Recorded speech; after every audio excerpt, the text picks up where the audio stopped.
Hi folks, welcome back to the Horde. It is just tough out here.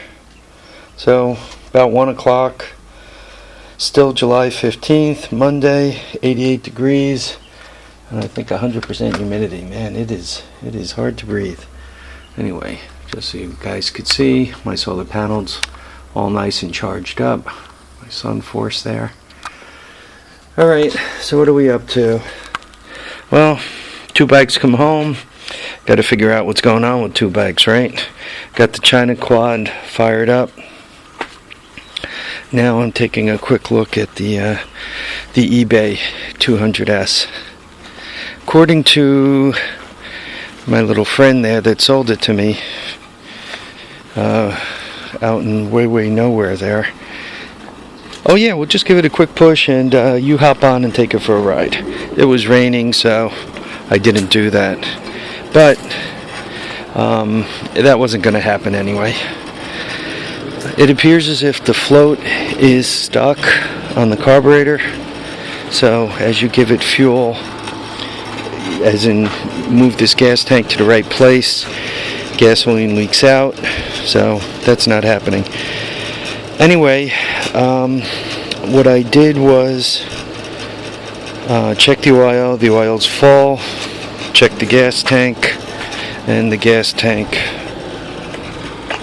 has a bit of an issue here. She's rotted and leaking. So the gas tank doesn't look too bad. Doesn't look too bad on the inside either. I've seen them a lot worse than this. So I don't know what I'm gonna do with it. Probably I'll clean that crap off the bottom.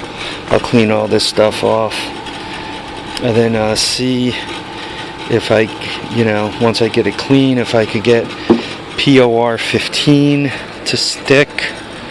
If it's only a little crack, maybe braze it up. Yeah, I'm not exactly sure exactly what I'm going to do to bring that back to life. Don't have all that many gas tanks floating around, so I kind of would like that one to come to life. I'm going to give this thing a quick spin over for you. You guys will see that it does fire up and it does attempt to run, so it's not a loser. I didn't get it running enough to pop it into gear and to see what was going on. Didn't quite get that far, so I think I'm going to try to set this up over here.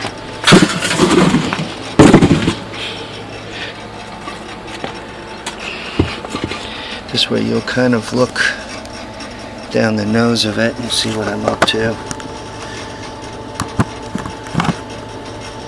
So, boy, it is hot out here, folks. Anyway, let's see what she wants to do.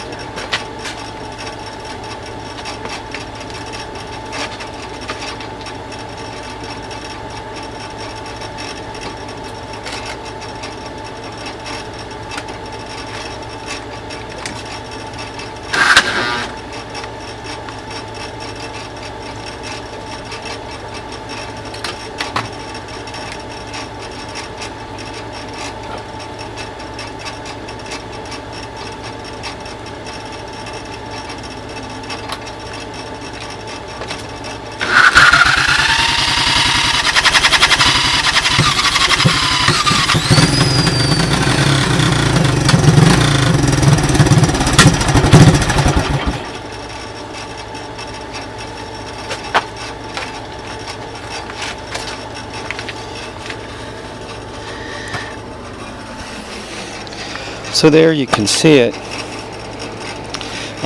It does fire up. It does run. Probably I'm going to throw one of those China carbs on it. That'll get it running better.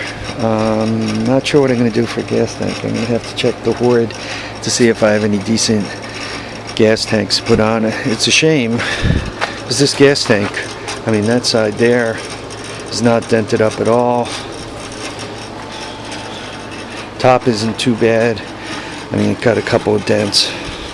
Even this side isn't dented up. It just rotted out on the bottom. So I'm gonna have to poke around with that. Quick inventory of this bike. If If you found this on the side of the road, should you pick it up? Given, once again, it's been floating around since Saturday morning. All the tires hold air. It's got to have $100 worth of tires and rims on it fairly easily, especially when you include the hubs. Maybe you bring it to 150. Shocks. I mean, obviously we need new boots, but the front end appears in good shape. Ducky here, I'm not quite sure what to make of that, especially given that the headlight, half your light will be blocked out by Ducky, right? If you look down the face of it there, right, you can see how much of it the headlight's blocked. Back fender appears to be in good shape. Probably what I'm going to do, I think this is OEM plastic by the way it bolts on, by the insignias on it. So the plastic isn't great, but not bad. I'm probably going to put the DT and Melissa trunk lid on here. That one's cracked, but I think I can patch that up and put it on here. I think the DT and Melissa bike has one mud flap. I don't know, I gotta check the Horde.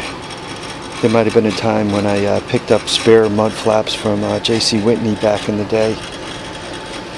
So you put mud flaps on it.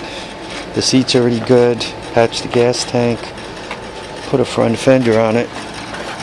You know, for $2 1/4. And what am I going to put it? So I have $225 invested in it. I'm going to put a $25 carb on it, which takes me up to $250. Got to patch up the gas tank. I don't know, $10 worth of POR 15. Hopefully that does it.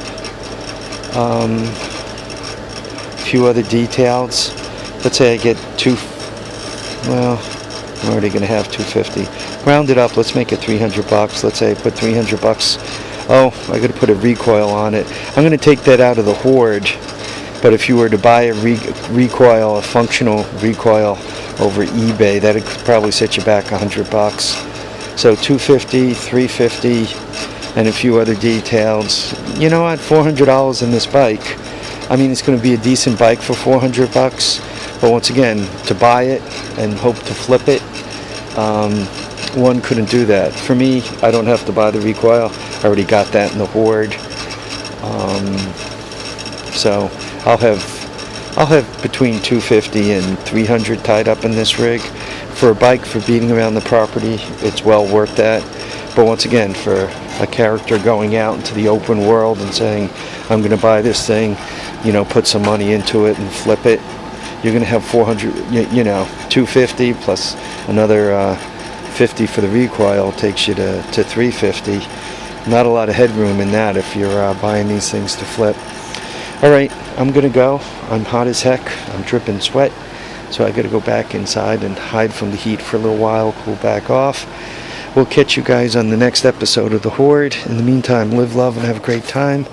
Remember, tires down, handlebars up, and you know, play with your toys, but don't get overheated. Thanks for watching.